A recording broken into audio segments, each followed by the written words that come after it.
ಸರ್ಕಾರದಿಂದ ಅನುದಾನ ತಾರತಮ್ಯಕ್ಕೆ ಜೆಡಿಎಸ್ನ ಶಾಸಕರು ಕೂಡ ಒಂದು ಕಡೆ ಬೇಸರ ಮತ್ತು ಆಕ್ರೋಶವನ್ನು ಕೂಡ ವ್ಯಕ್ತಪಡಿಸಿದ್ದಾರೆ. ಈ ವಿಚಾರವಾಗಿ ಮಾತಾಡಲಿಕ್ಕೆ ಮುಳುಬಾಗಿಲು ಶಾಸಕರಿಂದ ಸಮೃದ್ಧಿ ಮಂಜೂರು ನಮ್ಸಿದ್ರೆ ನೇರವಾಗಿ ಅವ್ರನ್ನ ನಾನು ಮಾತಾಡಿಸ್ತಾ ಹೋಗ್ತೀನಿ. ಸರ್, ಈಗ ಕಾಂಗ್ರೆಸ್ ಶಾಸಕರಿಗೆ ಅನುದಾನವನ್ನು ಕೊಡಲಿಕ್ಕೆ ಸರ್ಕಾರ ಮುಂದಾಗಿದೆ.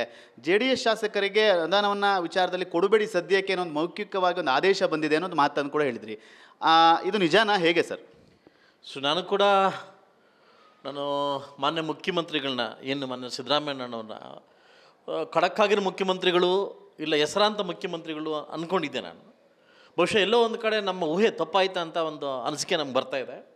224 ಕ್ಷೇತ್ರದ ಮಕ್ಕಳು ಕೂಡ ನಿಮ್ಮ ಮಕ್ಕಳ ಥರ ಭಾವಿಸ್ತೀರ ಅಂತ ನಾನು ಅಂದ್ಕೊಂಡಿದ್ದೆ. ಎಲ್ಲೋ ಒಂದು ಕಡೆ ನಾನು ಈ ಪತ್ರ ನೋಡಿದ್ದಾದಮೇಲೆ, ಮೌಖಿಕವಾಗಿ ಈ ಪತ್ರ ಹೊಡೆಸಿದ್ದಾದಮೇಲೆ, ಕಾಂಗ್ರೆಸ್ ಶಾಸಕರಿಗೆ ಮಾತ್ರ ಅನುದಾನವನ್ನು ಹಂಚಿಕೆ ಮಾಡಿ ಇಂಥ ರೂಮಲ್ಲಿ ಹೋಗಿ 50 ಕೋಟಿಯಷ್ಟು ಅನುದಾನ ಕೊಡಿ ಅಂತ ಕೊಟ್ಟಾಗ ಬಹುಶಃ ಪ್ರಜಾಪ್ರಭುತ್ವದಲ್ಲಿ ಶಾಸಕರು ಮಾಡ್ತಕ್ಕಂಥ ಅವಮಾನ ಅಲ್ಲ ಇದು. ಬಹುಶಃ ನನ್ನ ಕ್ಷೇತ್ರಕ್ಕೆ ಜನಕ್ಕೆ ಮಾಡ್ತಕ್ಕಂಥ ಅವಮಾನ ಇದು.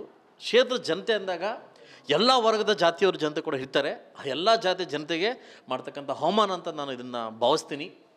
ಬಹುಶಃ ಮುಂದಿನ ದಿವಸದಲ್ಲಿ ಖಂಡಿತವಾಗ್ಲೂ ನೀವು ಇದಕ್ಕೆ ಈ ಒಂದು ತಾರತಮ್ಯ ಮಾಡಲ್ಲ ಅಂತ ಅಂದ್ಕೊಂಡಿದ್ದೀನಿ.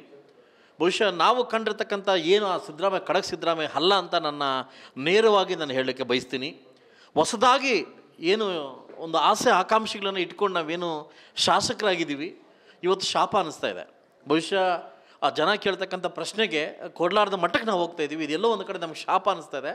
ಬಹುಶಃ ಶಾಪ ಇದು ಯಾರು ತಟ್ಟುತ್ತೆ ಅಂತ ನಾನು ಹೇಳೋಕ್ಕಾಗ್ತಾ ಇಲ್ಲ. ಸರ್, ಈಗ ನಿಮಗೆ ಅನುದಾನ ಕೊಟ್ಟಿಲ್ದಲೇ ಕೊಡಬಾರ್ದು ಅನ್ನೋ ವಿಚಾರಕ್ಕೆ ಯಾವ ಕಾರಣಕ್ಕೆ? ಅಂದರೆ JDS ಅನ್ನೋ ಪಕ್ಷಕ್ಕೋಸ್ಕರನೇ ಇಲ್ಲ ಕುಮಾರಸ್ವಾಮಿ ಅವ್ರ ಮೇಲಿರೋ ಕೋಪಕ್ಕ ಅಂತ ಹೇಳಿ ಇದು ನನಗೂ ಅರ್ಥ ಆಗ್ತಾ ಇಲ್ಲ.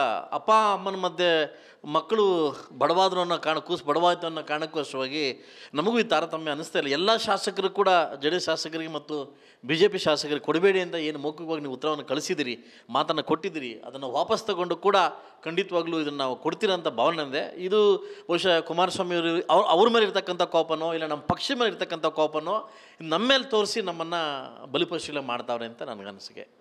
ಯಾಕಾದರೂ ಶಾಸಕರ ಆದ್ವಿ ಏನೋ ಒಂದು ನೋವಿದೆಯಾ ನಿಮಗೀಗ? ಇಲ್ಲ, ಖಂಡಿತವಾಗಿ ನಾನು ಬಹಿರಂಗವಾಗಿಯೇ ವ್ಯಕ್ತಪಡಿಸಿದ್ದೀನಿ. ಇಂದಿರಾ ಕ್ಯಾಂಟೀನ್ ಉದ್ಘಾಟನೆ ಮಾಡೋ ಸಂದರ್ಭದಲ್ಲಿ ಜನ ಕೊಟ್ಟಿರ್ತಕ್ಕ ಅಹವಾಲುಗಳನ್ನು ಸ್ವೀಕರಿಸಿ ನೋಡಿದಾಗ ಅದು ಎಲ್ಲೋ ಒಂದು ಕಡೆ ನಾವು ತೀರಿಸಲಾಗಿರೋ ಒಂದು ಮಟ್ಟಕ್ಕೆ ಹೋಗ್ತಾ ಇದ್ದೀವಿ. ಇದು ವಸತಿ ಅಂತ ಬಂದಾಗ ಕರ್ನಾಟಕ ರಾಜ್ಯದಲ್ಲಿ ಇಲ್ಲಿ ತನಕ ಸರ್ಕಾರದಲ್ಲಿ 25 ಏನು ನಮ್ಮ ಮೀನುಗಾರಿಕೆ ಅಂತ ಬಿಟ್ಟರೆ ಇದುವರೆಗೂ ಒಂದು ಮನೆ ಕೂಡ ಕೊಟ್ಟಿಲ್ಲ. ಸಾಕಷ್ಟು ಹಳ್ಳಿ ಕಡೆ ಹೋದಾಗ ಗುಡಿಸಲು ಮುಕ್ತ ಮಾಡಬೇಕಂತ ಹೊರಟಾಗ ಆ ಹಳ್ಳಿ ಜನ ಏನೋ ಮನೆಗಳು ಕೊಟ್ಟಾಗ ಮಾಡಲಿದ್ದಾರದ ಪರಿಸ್ಥಿತಿ ನಾವು ಹೋಗ್ತಾ ಇದ್ದೀವಿ. ಆ ಸಂದರ್ಭದಲ್ಲಿ ಏನಕ್ಕಾದರೂ ಬೇಕಿತ್ತು ಅನ್ನೋ ನೋವನ್ನು ಸಾಕಷ್ಟು ಬಾರಿ ಮಾಧ್ಯಮದಲ್ಲಿ ಹೇಳ್ಕೊಂಡಿದ್ವಿ.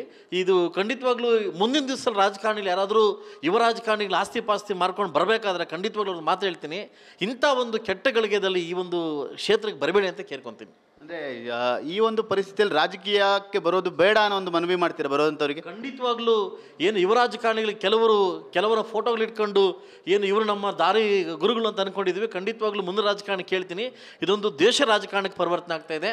ಯಾರ ಮೇಲೆ ಕೋಪ ಯಾರೋ ತೀರಿಸ್ಕೊಳ್ಳೋಕ್ಕೆ ಇವ್ರನ್ನ ಬಲಿ ಮಾಡಕ್ಕೆ ಹೊಡ್ತಿದ್ದಾರೆ.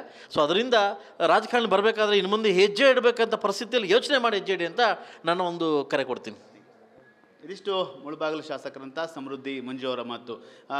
ಈ ವಿಚಾರವಾಗಿ ಸಿದ್ದರಾಮಯ್ಯರ ಬಗ್ಗೆ ಅಪಾರವಾದ ಗೌರವ ಇದೆ, ಆದರೂ ಕೂಡ ಈ ರೀತಿ ಯಾಕೆ ಮಾಡ್ತಾ ಇದ್ದಾರೆ, ಸಾಕಷ್ಟು ಬೇಸರ ಆಗಿದೆ. ಇದು ಪಕ್ಷದ ಮೇಲಿನ ಒಂದು ಸಿಟ್ಟೋ ಇಲ್ಲ ಕುಮಾರಸ್ವಾಮಿ ಅವರ ಮೇಲೆ ಸಿಟ್ಟೋ ಗೊತ್ತಿಲ್ಲ, ಹಾಗಾಗಿ ಸಾಕಷ್ಟು ನೋವಿದೆ ಅನ್ನೋ ಮಾತನ್ನು ಕೂಡ ಹೇಳ್ತಾರೆ. ಒಂದು ಕ್ಯಾಮ್ರಾಮನ್ ಸುಶೀಲ್ ಜೊತೆ ಸುನಿಲ್, TV9 ಬೆಂಗಳೂರು.